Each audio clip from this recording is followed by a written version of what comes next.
Graça e paz, igreja. Que Deus nos abençoe, que Deus acalme os nossos corações e que mantenhamos todos os nossos pensamentos, sentidos, olhares, a audição para aquilo a qual Deus vai falar. Permaneça nessa expectativa. Deus irá falar ao meu coração, tá bom?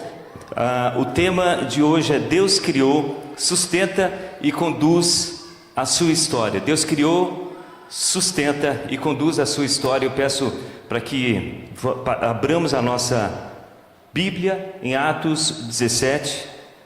No livro de Atos 17, nós vamos fazer a leitura dos versos 24 até o verso 31.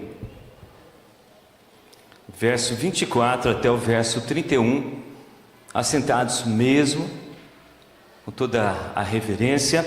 O Deus que fez o mundo e tudo que nele existe, sendo Ele Senhor do céu e da terra, não habita em santuários feitos por mãos humanas, nem é servido por mãos humanas como se de alguma coisa precisasse, pois Ele mesmo é quem a todos dá vida, respiração e tudo mais.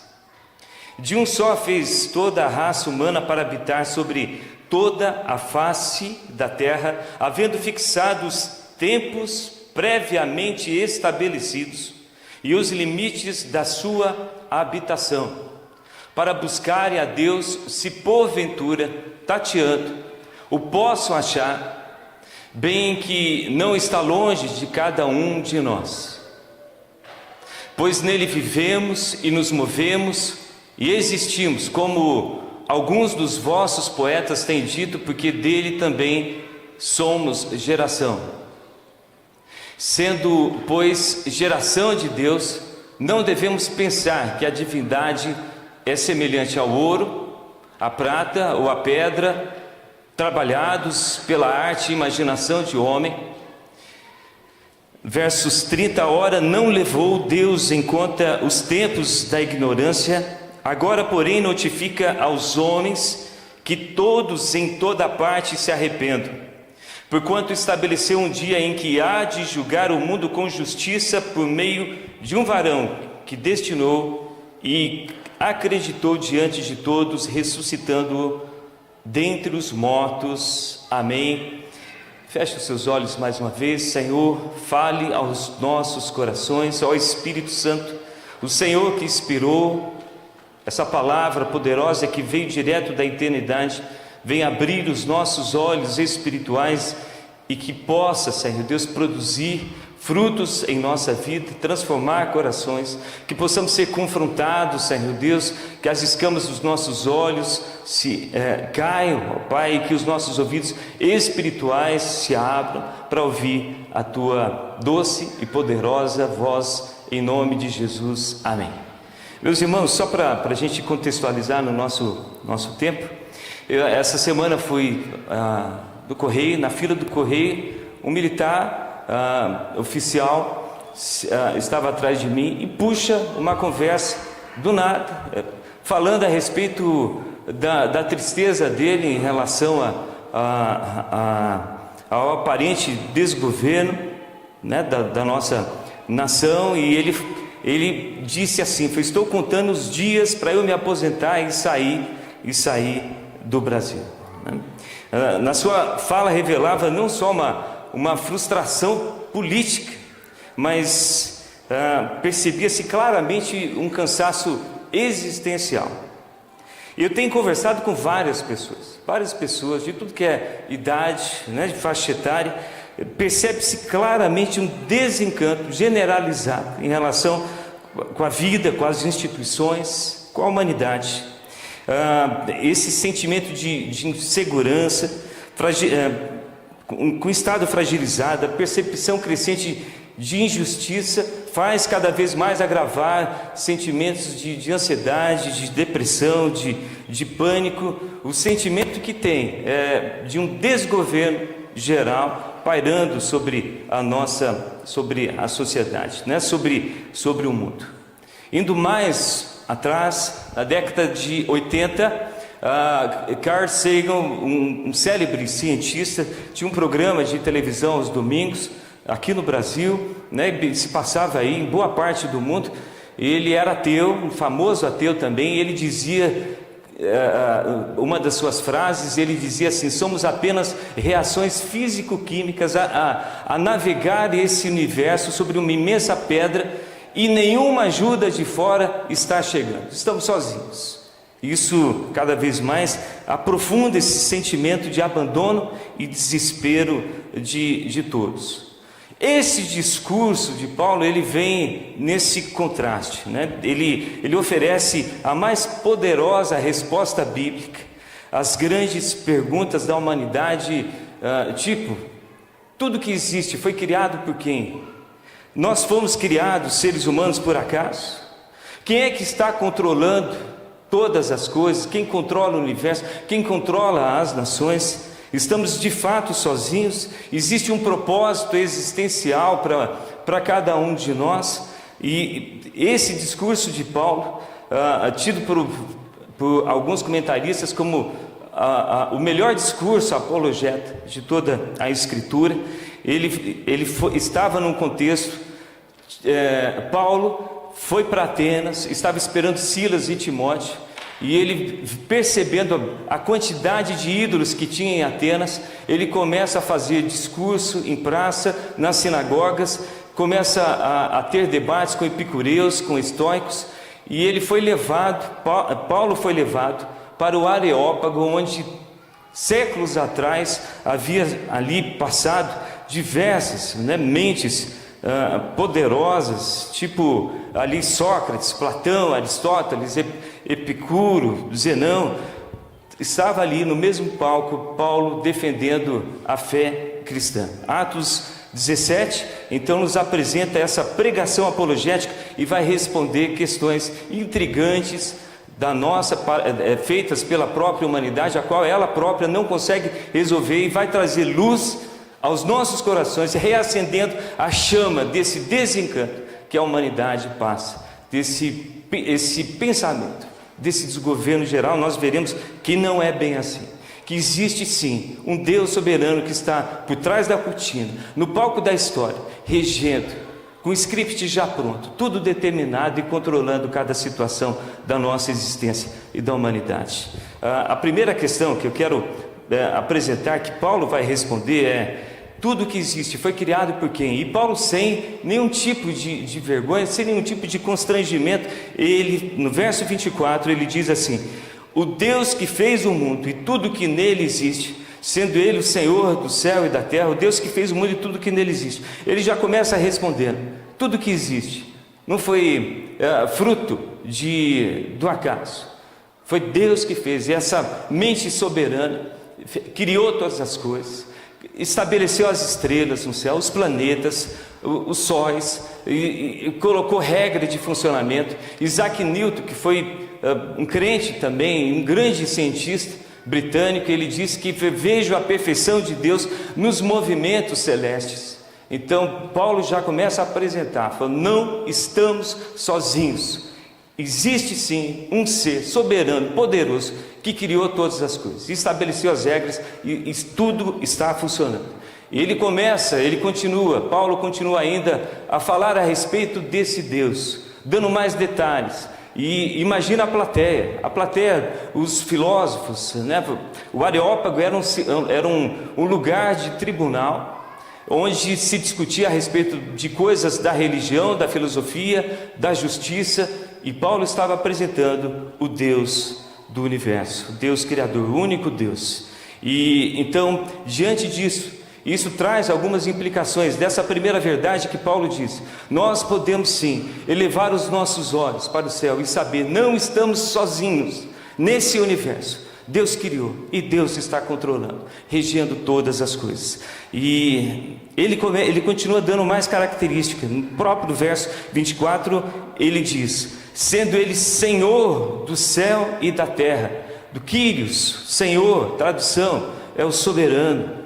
Ele estabeleceu as regras, ele está nesse exato momento, ele não só criou, ele estabeleceu as regras, as leis naturais, as leis físicas, todas as leis que existem, as leis morais. Ele está regendo nesse exato momento, o soberano, ele tem esse poder de não só de reger, mas de legislar, mas de julgar também. Esse é o Deus soberano. A palavra vai nos mostrar que não fica só nisso. Os epicureus, os estoicos que estavam discutindo com Paulo nessa época, eles acreditavam os epicureus acreditavam que o universo sempre existiu, mas se existisse um Deus, ele estava longe. Os estoicos acreditavam, Deus fez todas as coisas, mas ele está muito longe, não está próximo. E Paulo vai mostrar que esse Deus que criou, que é soberano, ele está bem próximo. Ele continua, então, Paulo, ele continua, no verso 26, não só esse Deus, aí no próprio verso 26, ele de um só fez toda a raça humana. No 26 mesmo. Ok, ali, né? De um só, ele fez 25. Perdão, irmão, 25. Nem é servido por mãos humanas, como se de alguma coisa precisasse, pois ele mesmo é quem dá a todos a vida, respiração e tudo mais. Aqui Paulo vai responder também, aqui uma terceira questão, a qual a humanidade tenta explicar. Falando, nós seres humanos somos frutos do acaso, de um processo evolutivo, onde os mais fortes, os mais adaptados foram permanecendo. Paulo, ou fomos fruto de uma criação intencional desse ser. Então Paulo explica aqui, pois ele mesmo é quem dá a todos vida, respiração e tudo mais. No verso 26, no início, de um só fez toda a raça humana. Paulo então afirma, meus irmãos, que a humanidade procede de uma pessoa, de um único casal. Paulo acreditava na história literal de Adão e Eva. E eu digo isso porque existem cristãos que defendem a tese, meus irmãos, de que Deus criou todas as coisas, mas o ser humano foi o resultado de um processo evolutivo, de adaptação dos mais fortes, né?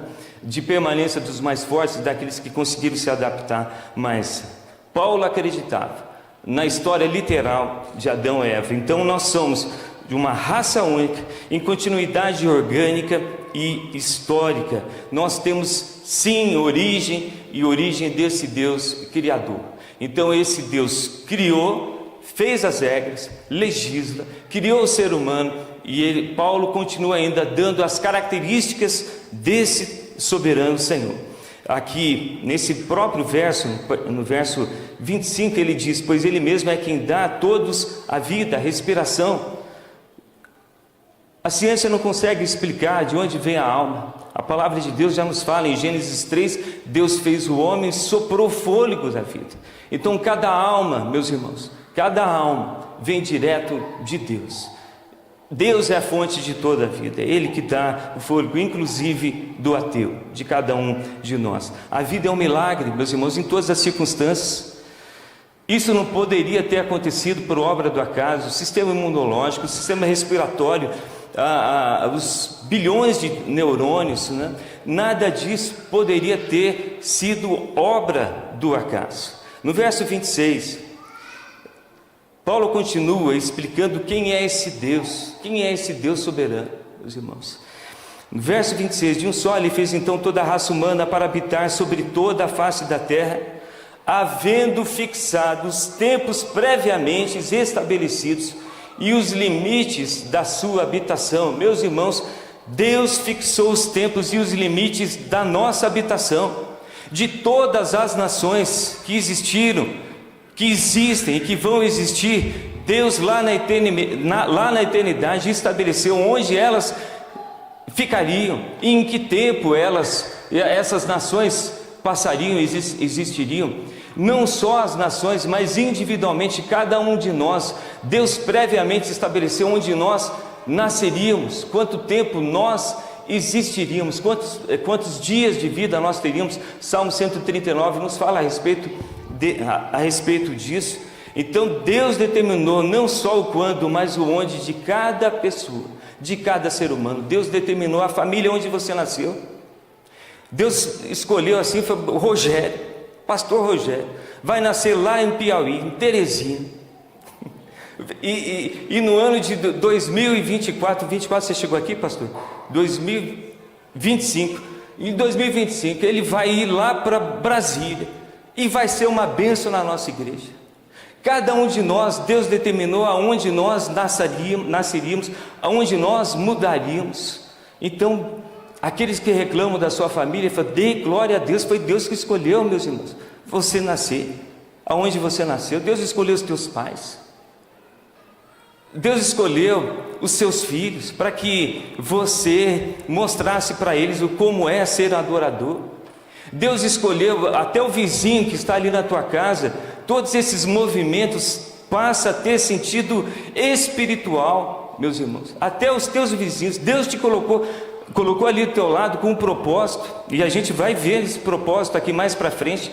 Então todas as coisas foram estabelecidas, todos os nossos movimentos, os movimentos que teremos, foram determinados por Deus com um sentido e com um propósito. Veremos aqui mais para frente.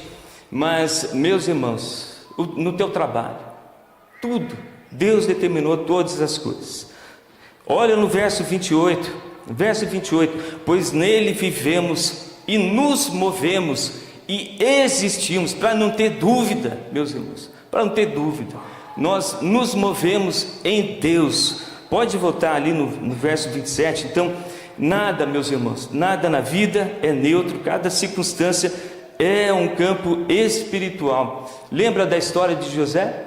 Lembra da história de José? José, perceba, veja só esse tipo de o movimento na história de José. José foi vendido pelos irmãos como escravo, José foi preso. Na cabeça de José, ele havia sido abandonado, foi abandonado por Deus. Ele havia me dado o sonho e agora fui abandonado por ele. Aí anos mais tarde ele vira o segundo homem mais importante do Egito. Ele encontra com seus irmãos e ele diz ali para os seus irmãos, os irmãos levam um susto, agora nós somos perdidos. Mas aí José explica: vós intentastes o mal contra mim, mas Deus transformou o vosso mal, o mal em bem, para salvar muitas vidas. Meus irmãos, Deus governa cada movimento da nossa vida. Enquanto tudo pode parecer perda, Deus tem um propósito de salvação redentiva e espiritual. Na cabeça de José ele estava perdido, mas Deus tinha um plano e um propósito em todos aqueles movimentos. Na história de Ruth, nós estamos estudando Ruth agora nesse trimestre, nesse mês. Ruth sai com seu marido, com seus 2 filhos, vai lá para Moabe e sai ali com posses, e lá ela perde. Os seus filhos se casam, lá ela perde o marido, os seus filhos também vêm a falecer, e fica Noemi, né? Estou falando de Ruth, e fica só Noemi junto com as suas 2 noras. Elas resolvem voltar, uma das noras fica e só volta ali Noemi e Ruth. Quando elas entram em Belém, todo mundo conhecia a Noemi.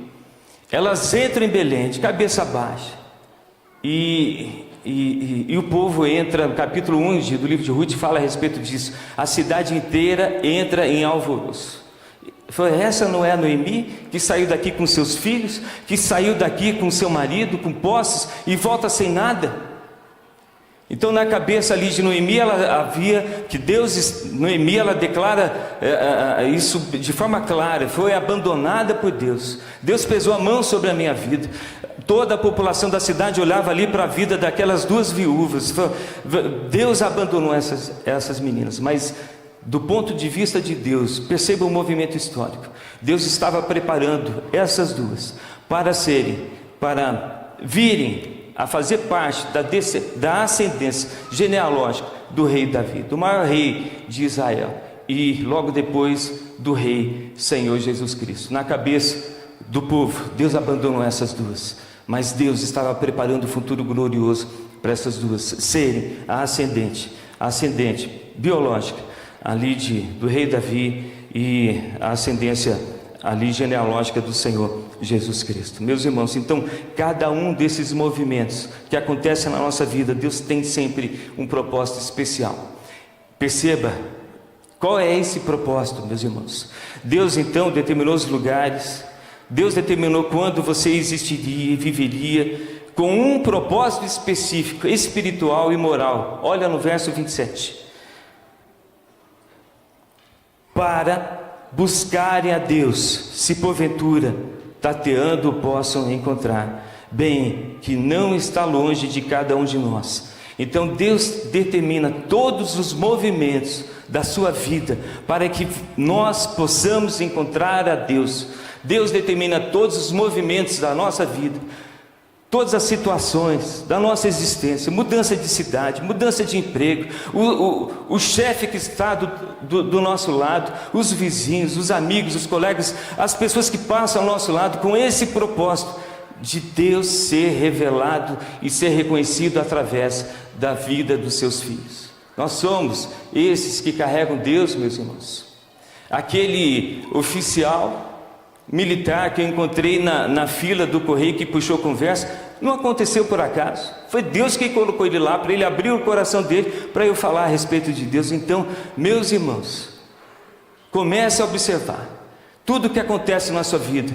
Existe um movimento espiritual, existe um propósito moral e redentivo em tudo que acontece na minha vida. Nada é por acaso. As pessoas que passam na sua vida, nada é por acaso. Aquele chefe complicado não é por acaso, meus irmãos. Está ali, Deus colocou ele para você revelar Cristo na vida dele, para você ser essa testemunha, não só essa testemunha viva da glória de Deus na vida daqueles que passam ao seu lado. Vamos prosseguir, meus irmãos. Então, Paulo então nos fala aqui, não apenas o Deus transcendente, o Deus longe, mas o Deus imanente, um Deus presente.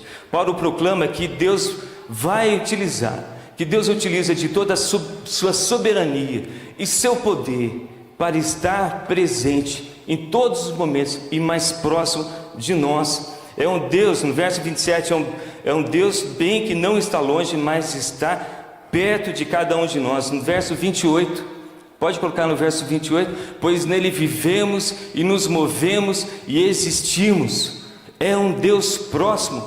Enquanto esse discurso, meus irmãos, de Paulo lá em Atenas, com certeza impactou a vida daqueles ouvintes, porque eles acreditavam num Deus distante, num Deus longe. E Paulo fala, esse Deus é perto, ele está próximo. E para não ter dúvida, ele fala, pois nele vivemos, e nele nos movemos, e neles existimos. Você se sente só, meus irmãos? Não tem razão nenhuma. Deus está em você, Deus se move aí em você, todos os seus movimentos é um processo de Deus. A vida que você tem é Deus colocando vida. Até no ateu que nega Deus, é pela misericórdia de Deus que ele está sobrevivendo, e nele existimos. Deus conduz toda a história da sua vida. Aquele cientista, o Carl Sagan, está completamente errado. Ele falava, estamos sozinhos. Não estamos sós. Você se sente solidão? Não tem motivo, meus irmãos, não tem motivo de ter solidão. Você está buscando as alegrias, as esperanças, as riquezas nas coisas desse mundo, essa tentativa de aplacar e de alimentar esse anseio do teu coração, nada mais é de um anseio por Deus. Nós só teremos essa fome por Deus completamente na sua plenitude acabada, quando nós nos encontrarmos e de forma ativa temos essa convicção de que Deus está próximo. E o negócio vai tão profundo, meus irmãos, para que a gente não tivesse dúvida, Deus resolveu não tem outra possibilidade de estar mais próximo do que viver em nós. Viver em nós. Deus resolveu, eu quero mostrar esse meu amor por você. Eu não sou um Deus distante. Aquele que entregar a sua vida a mim, eu virei e habitarei nele. Nós somos esse povo que carrega Deus. Não tem motivo nenhum de tristeza em nosso coração, pois carregamos a alegria, a vida, a esperança deste mundo. Onde um crente chega, meus irmãos, é Deus que está chegando através da vida dele. Não tem motivo de mais tristeza, não tem motivo de ficar buscando buscando coisas que não vão trazer alegria nenhuma no nosso coração. Nós já temos tudo, já temos tudo. Meus irmãos, então Paulo continua nesse discurso, e aqui eu já quero caminhar para o final, ele respondendo uma outra questão filosófica. A história caminha para algum fim, ou ela entra nesse ciclo que se repete? Nesse ciclo sem fim.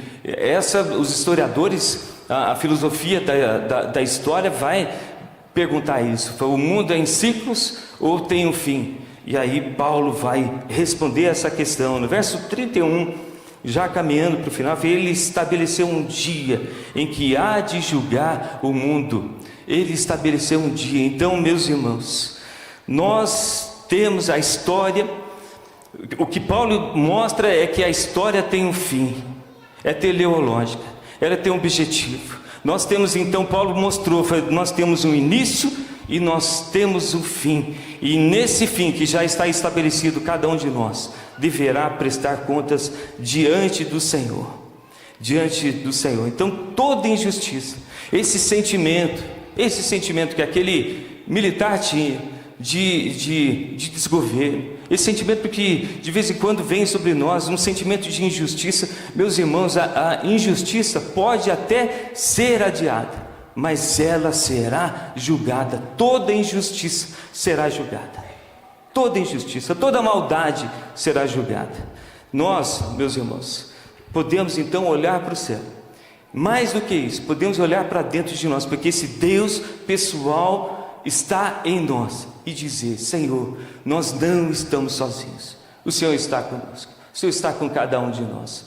Cada um de nós deverá prestar conta, toda maldade prestará contas diante do Senhor, e haverá sim de julgar. E quem será esse juiz? O Senhor Jesus Cristo. Ele é o juiz designado para esse dia. No entanto, ele ainda julga, ele está julgando nesse exato momento. Uma das suas funções é julgar, e ele virá como esse supremo juiz para dar a sua sentença final. No verso 30, esse discurso de Paulo é um convite para o arrependimento. Diante de todas essas informações, em toda parte, se arrependa. No final do verso 30, se arrependa. Não existe outra resposta da humanidade diante desse soberano Senhor. Se arrependa. E só para concluir, meus irmãos, nós iniciamos falando a respeito desse desencanto do mundo, desse sentimento de desencanto do mundo. Mas diante dessas verdades poderosas, faladas pelo Paulo, inspiradas pelo nosso Senhor, nós sim podemos esperar e colocar toda a nossa confiança no Senhor. Não existe nenhum tipo de desgoverno. Nesse exato momento, Deus está governando. Mais que governando, Deus está próximo de cada um de nós. Deus está em nós. E Deus deseja ter esse relacionamento. Tanto que, alguns dias antes de Jesus ser crucificado, ele deu uma das suas mensagens mais importantes para a caminhada. Enquanto esse dia do tribunal não chega, ele diz: permaneça em mim. Eu desafio, meus irmãos, e já terminando, desafio a cada um de nós. Eu fiz esse desafio comigo nesse ano de 2026, a permanecer mais em Deus, em orar mais, em meditar mais na palavra de Deus. A vida cristã, meus irmãos, não tem segredo. Você quer crescer espiritualmente? Não existe coisa melhor, meus irmãos. Coloque isso como alvo definitivo, o alvo último, o principal alvo da sua vida nesse 2026, que eu quero crescer mais e mais na intimidade com o Senhor. Ore mais, meus irmãos. Permaneça mais na presença do Senhor. Medite mais na palavra do Senhor. Em vez de ficar pensando nas coisas ruins, em vez de ficar lamentando da política, nós teremos esse ano um ano de eleição. E geralmente os nervos vão ficando à flor da pele. Eu como pastor do grupo de homens, eu já sei que vai ter ali algumas coisas, alguns debates, alguns embates Deixa disso, meus irmãos, vamos orar. Vamos orar, porque a oração do crente é poderosa para mudar uma nação. Então, coloque a sua esperança no único Messias, coloque a sua esperança no Senhor Jesus Cristo, no soberano Senhor que rege todas as coisas e está regendo a nossa nação, Ele está regendo a nossa vida. Não se esqueça que nenhum dos seus movimentos, eles não são por acaso. Cada movimento teu, existe um sentido espiritual e redentivo. Não se esqueça disso. Não se esqueça disso. Que Deus nos abençoe. Que Deus, através dessas verdades, a chama do encantamento pelas coisas de Deus reacenda em seu coração. Em nome de Jesus. Amém.